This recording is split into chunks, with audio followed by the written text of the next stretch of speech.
Bismillah, wassalatu wassalamu ala rasulillah, amma ba'd. Rekan-rekan viewers, jadi upaya bangun solusi riba sudah sampai kepada bentuk advokasi ekonomi. Ya, jadi mereview kembali, kita punya advokasi iman dan advokasi hukum sebelumnya. Dan sekarang kita akan mencoba masuk kepada advokasi ekonomi. Ya, untuk tujuan advokasi ekonomi ini sendiri, paling tidak pertama kalau kita bicara bebas riba, ya ada hutang yang tetap harus dibayar. Nah, untuk advokasi ekonomi itu pertama adalah menyasar bagaimana kita semua bisa sesegera mungkin membayar hutang. Kemudian yang kedua, setelah hutang lunas, bagaimana ya kita tidak lagi berhutang.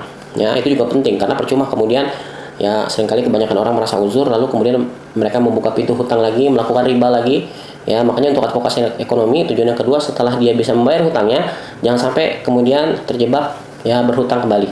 Kemudian yang ketiga yang mungkin juga menjadi amal soleh kita nantinya, bagaimana kemudian kita bisa memberikan hutang, justru menjadi pihak yang memberikan hutang, ya tentu saja tanpa riba.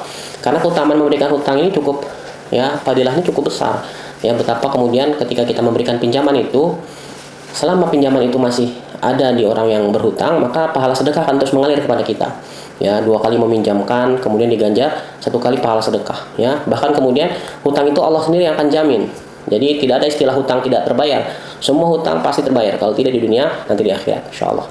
Ya, jadi untuk advokasi ekonomi ini, bagaimana kita kemudian ya melakukan upaya pemberdayaan dari apa yang sekarang kita miliki. Ya, jadi kita selalu berkata bahwa kalau kita harus berpikir mulai dari mana, dari seluruh ya latar belakang kita, profesi kita, ya kita punya satu kesamaan. Ya, kita punya kesamaan pada konsumsi.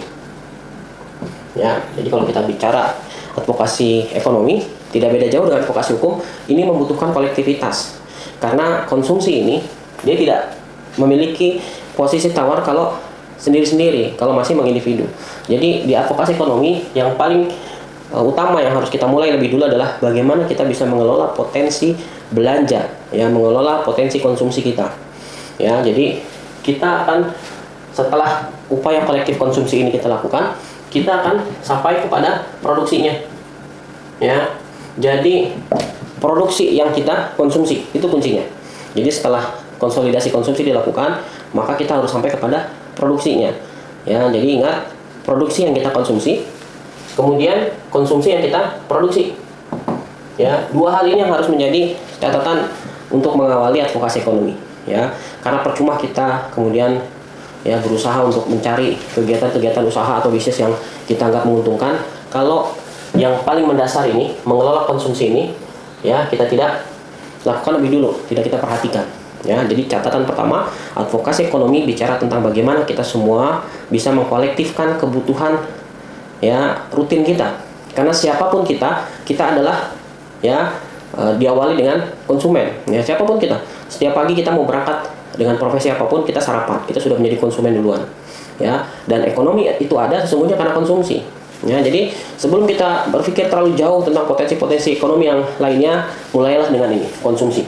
Ya, setelah semua kita kolektifkan, maka kita harus ya sampai kepada produksi.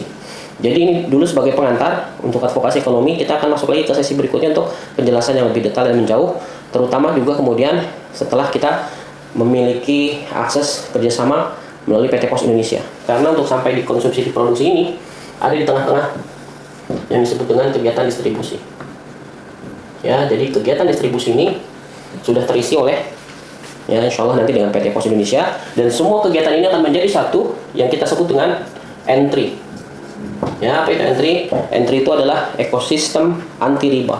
Kita sedang membangun ekonomi tanpa riba. Ya, melalui ekosistem anti riba ini kita menguasai konsumsi, produksi dan distribusi dalam satu tarikan kegiatan. Ya, sampai jumpa lagi teman-teman viewers. Wassalamualaikum warahmatullahi wabarakatuh.